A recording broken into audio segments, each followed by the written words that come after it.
Tonight's first video comes from Squatchin' Adventures, 50+ years around the sun, a Bigfoot and cryptid research channel hosted by outdoor enthusiasts and experienced wilderness investigators. July 18th, 2026, Little Twin Lakes, Alaska, USA. Here's where the whole trail got blocked. Yeah, so they blocked this road with boulders. You caught that. And then, yeah. I'm going to follow you. But look at this. See how it's been, sorry. See how it's been trampled down? Sure has. Yeah. The critters have been using it. Well, it's a nice clean trail back here. This might not be too bad up here. Nana, the tracker today. That spot that we saw I'm like, oh! Or should we go where the... I'm going to try and stick to what I think would be the road. For a little while, huh, boy? The team sets up camp at Little Twin Lakes before embarking on a perimeter hike along an old blocked road across from their campsite. As they navigate through dense brush, they inspect fresh tree snaps, heavy footprint impressions, and structural markers. The environment feels unusually tense, setting an eerie tone as they push deeper towards the edge of a nearby marshland.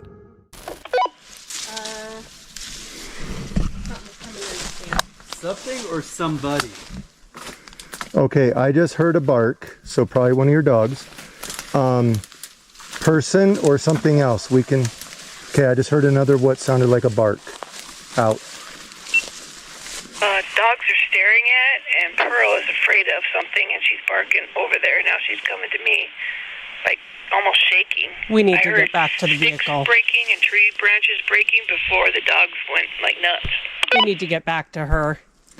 Okay, we're headed back to the Jeep, and when I get to the Jeep, I will do a honk, and then we will be headed to you. Okay, we need to get back out of here. Yeah, I agree. All right, I think we may have agitated something.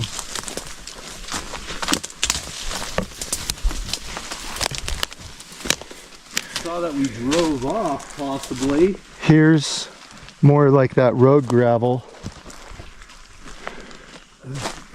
Yeah. Okay, you're back at camp. The team reviews the encounter with Tammy and observes the dogs still on high alert. They discuss how the dogs produced strange, unnerved whimpers and distress sounds that they had never heard before, confirming that whatever approached the campsite during daylight hours was out of the ordinary and genuinely terrifying to the animals. Down because we were being super silent, and the dogs were like frozen. And then something happened. I heard like a branch break, and I didn't hear any sound after that, but the dogs went nuts. Like, Pearl made sounds I'd never heard her make before, and she was like, her back leg was trembling. So I was like, what? Oh, Lord have mercy. What have we walked into? And Barkley's is standing there like a pointer dog, but he's not a pointer dog, you know, so he doesn't go. But I mean, basically, he's like. Typically, it's not supposed to get creepy till after dark. Right? But I thought, hey, I told him he was going to come see me when you guys Was that Scott? Yeah. That's me. I mean, to me, the weirdest sound was the dogs making the weirdest sound. I was like, what the hell are you doing, dog? Yeah. Ooh. Weird, huh? I think it's time we get a backup camera going. So, you heard that whoop I just did? Right. I figured you'd know the difference between me and that. But it kind of sounds similar from what I heard. Guys, But I heard something back in the woods where we were just at. But I can't tell you what it was because the dogs were like panting as they went by. But I heard something over there. I think maybe it was wise that we backed out. And you know that big boulder where they saw the hairy man standing behind? I swear I see a head sticking over the back of that, and it's moving. Okay, I think it's... Tammy details the exact moments preceding the panic, explaining how the forest went completely silent right before heavy branches snapped near the tents. after Barkley barked. Barkley barked, and then there was like a whistle sound. He's both like keep on going point. over there. He's pointing on something over there. Yeah. That's So right after Barkley makes the bark, you hear a whistle? like a whistle. Here, let's see. That was That's not it yet. Right here. Oh, there is a whistle. I don't know what it was, but it was me. It wasn't me. There was a little sound there. I was Almost like a hiss. We were like perfectly still. So that's why I put a little marker there. That's neat. As dusk settles over Little Twin Lakes, team members gather near the water's edge to set up thermal imaging gear and prepare for a live stream. Suddenly, a heavy object is thrown from the tree line and crashes into the water with a loud, distinct kaplunge splash right next to camp, recreating an aggressive territorial display experienced during a previous visit to the location. I think what unsettles me most about this one is how the dogs reacted. These aren't animals that spook easily. They've been on countless wilderness expeditions. But something about this presence reduced them to trembling, whimpering fear.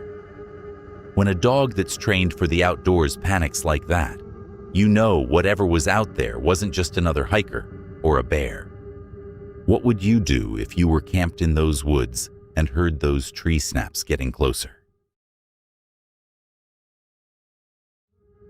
Tonight's second video comes from Stan Mills, an outdoor vlogger and wildlife videographer focused on solo backcountry hiking and tracking wildlife throughout Yellowstone National Park. June 1st, 2022. Bighorn Pass Trail, Yellowstone National Park, United States. There's a grizzly coming right towards me, so I'm going to have to decide what to do here. I think I'm going to have to wave at him.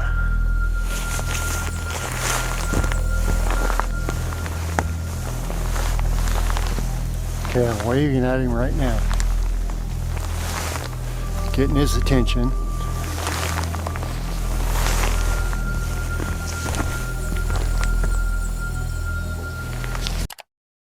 Trekking early along the snow-dusted Bighorn Pass Trail, the solo hiker covers roughly 2 miles before encountering a grizzly bear advancing directly towards him along the narrow path. The hiker spots the grizzly bear heading towards him. Staying calm, he waves his hands and speaks gently to signal his presence and gain the bear's attention without triggering an aggressive reaction. The grizzly considers crossing the river, changes its mind, and detours up the nearby hillside to bypass him. Recognizing that the bear remains too close for comfort, the hiker decides to retreat back down the trail. Anymore. Well, I've come back about 3/4 of a mile. I'm going to sit up here on this hilltop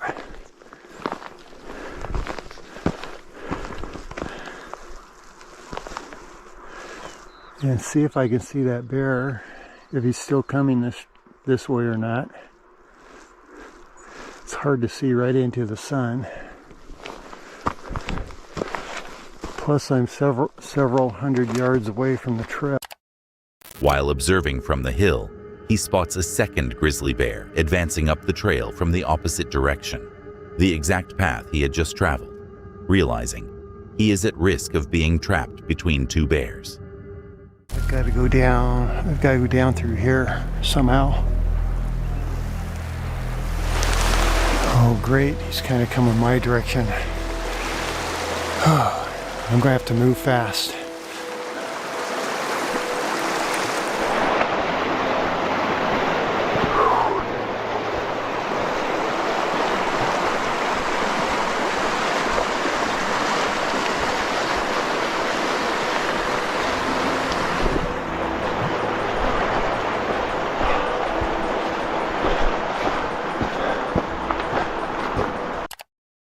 Having successfully bypassed the second bear, he reaches a higher ridge to confirm neither bear is following before continuing his retreat towards the trailhead.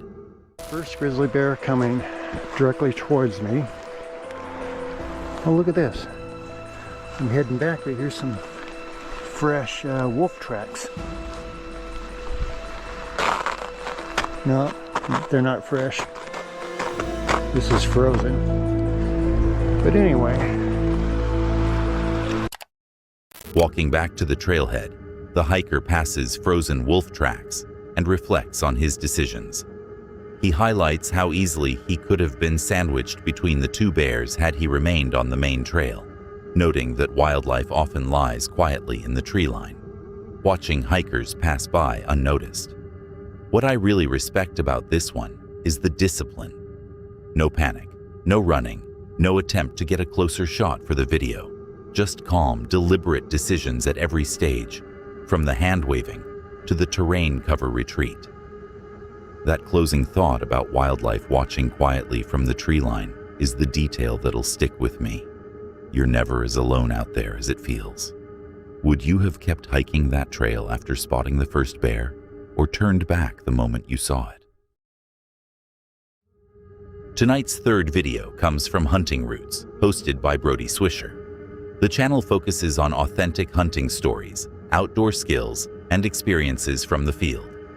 May 15th, 2019. A hunting property with food plot and creek bed, United States. Hey guys, Brody Swisher here, and today I want to ask the question, how would you handle a trespasser on your property? Now, I know that varies depending on if it's the neighbor's kid or if it's some dude that's in there sneaking, poaching, being sneaky, slipping around trying to hunt on your property, some old man that just wanders off, he's chasing squirrels. I know it can vary depending on who it is and how the situation unfolds. I'm getting ready to show a video. It's from probably 3 or 4 years ago on a property we bought. I was sitting there and actually getting ready to shoot. A man wearing a black hood suddenly rises out of the creek bed and begins walking across the food plot towards a house under construction on the far side of the property. Completely unaware of Brody's presence in the ground blind, the individual cuts straight across the hunting area. What you doing, son? I'm just walking around. Huh? What you doing? I'm lost, I think. You sure are, son. Alright. You come up here and steal my stuff, you're gonna be in big trouble. What stuff? Huh? Don't steal your stuff, buddy. What are you walking through the middle of my food plot for? I'm just walking. What's your name? Got nothing. I don't need nothing. What's your name? I don't... Who are you, man? I'm the property owner. What's your name? I don't have a name. Huh? Come here. Excuse me or something. I'm just walking, bro. You better walk on off out of here. Alright. See, you'll see your face on YouTube, son. For what? For trespassing, coming up here stealing my stuff. You know what you're doing. Steal what stuff? I don't even hunt, bro. Take off. I'm going.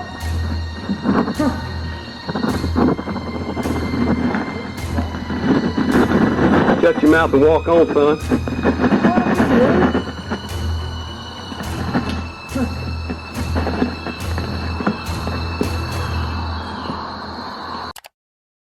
As the intruder gets within 10 feet of the blind, Brody surprises him by calling out to ask what he is doing. Caught completely off guard, the intruder gets visibly flustered. Brody recognizes him as a laborer working for his house contractor and suspects he may have come back after hours with the intention of taking tools or an ATV, though the man's actual intentions are never confirmed. After the man leaves, Brody reflects on how he handled the moment, admitting that his response in the heat of it may not have been his most measured, but that it got the intruder off his land. He closes by asking viewers to comment on how they would have handled the situation on their own property. I think what makes this encounter so unsettling is how close the man got without realizing someone was watching him from just 10 feet away. Whatever his actual intentions were, someone cutting across a working hunting blind and heading straight for a house under construction is enough to put anyone on edge. There's something deeply unsettling about someone moving through your property like that, whether or not anything was actually taken. If you found a stranger in a hood creeping through your land, would you confront them immediately like Brody did, or would you handle it differently? Tonight's fourth video comes from the Homeschool Dad, a content creator known for documenting real-life homesteading, land management, and intense confrontations recorded on body cam footage. July 7th, 2020, Hardy County, West Virginia, United States. All right, we are on my property and we have a truck parked down here. It does not belong here.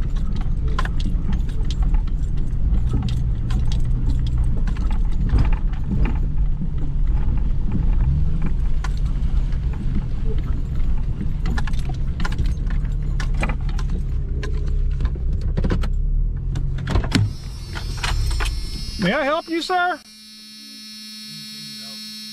Yeah, you're on my property. No, you're on mine. No. 2254 High Knob Road is my property. My property runs all the way up to the road, all the way down to Rice's Ridge. What's your name? My name is Jason Riley. Jason Riley. All right. Well, I'm telling you right now, Hardy County Sheriff has already been notified. it's nothing to be concerned about because I've already been talking. The landowner arrives at his remote property and discovers an unauthorized truck parked down his driveway. Realizing the vehicle does not belong there, he gets out to investigate and document the situation using his chest-mounted camera before approaching the occupant.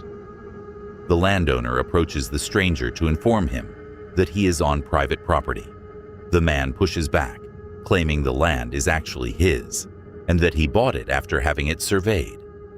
When the landowner mentions having already notified the Hardy County Sheriff, the man maintains he has done nothing wrong.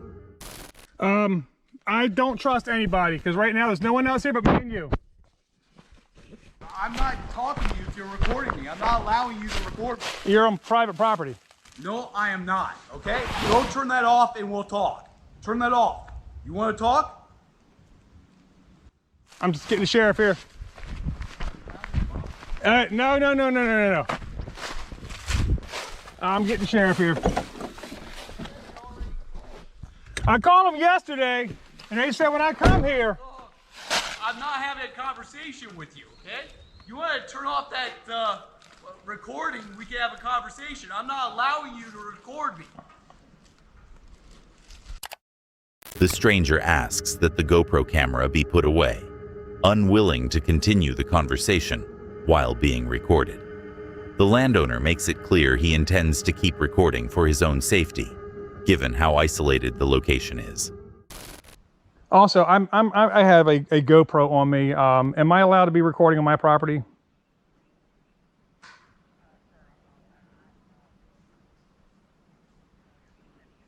Okay, because he's telling me to turn it off. I'm just for my own safety.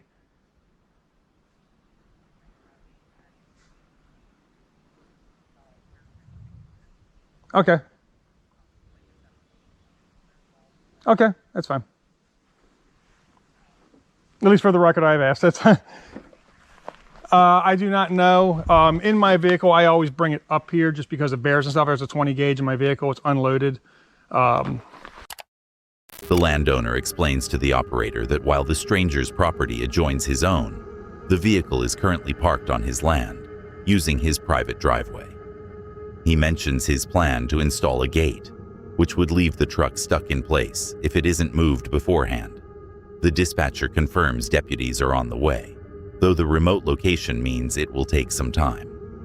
The landowner finishes explaining the land layout, thanks the operator, and ends the call to wait things out. What stands out to me here is the landowner's composure throughout. Boundary disputes over rural land are notoriously messy. Surveys can be disputed, records can be unclear, and neither side always has the full picture in the moment. What he got right was refusing to escalate. No confrontation beyond words, full transparency with the dispatcher about the unloaded shotgun in his vehicle, and total trust in the process, rather than taking matters into his own hands. If you found a stranger parked on land you believed was yours, would you have the patience to just document it and call it in? Or would the urge to resolve it yourself win out? He went back to the exact spot where he saw it before. For a few seconds, it was there again.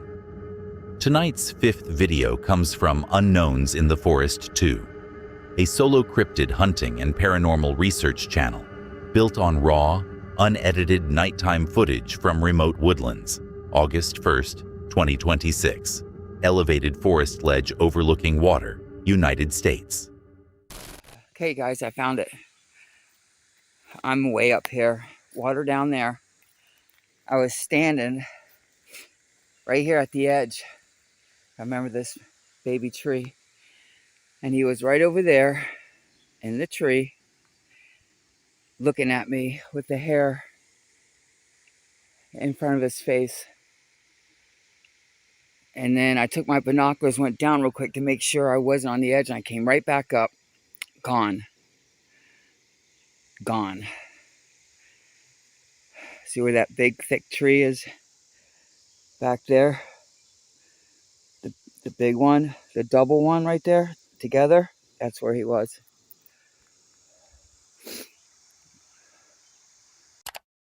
The investigator returns to a remote cliff edge above a body of water, climbing back up to the exact spot from a previous visit, using a small sapling near the drop-off as a landmark to confirm he's standing in the right place. This baby tree, and he was right over there in the tree looking at me with the hair in front of his face. And then I took my binoculars, went down real quick to make sure I wasn't on the edge, and I came right back up. Gone. Gone. See where that big thick tree is back there? The big one, the double one right there together, that's where he was.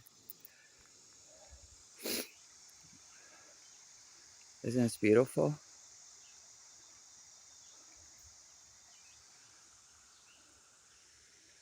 But it looks like no one's been back here for a long time, because I don't see no trespassing signs up no more. Unless somebody took them down and we're not supposed to be back here. I don't know.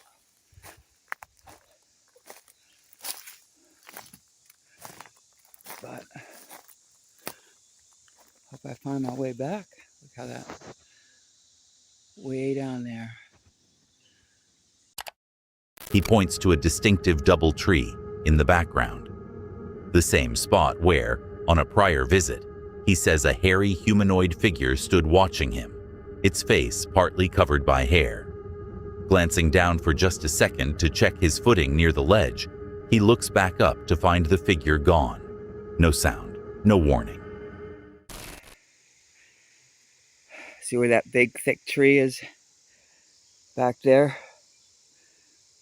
The big one, the double one right there together, that's where he was. Isn't this beautiful?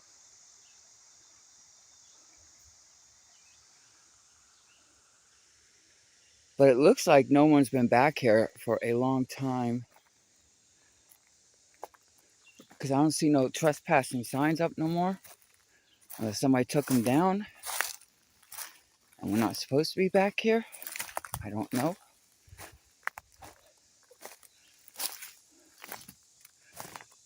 But hope I find my way back. Look how that...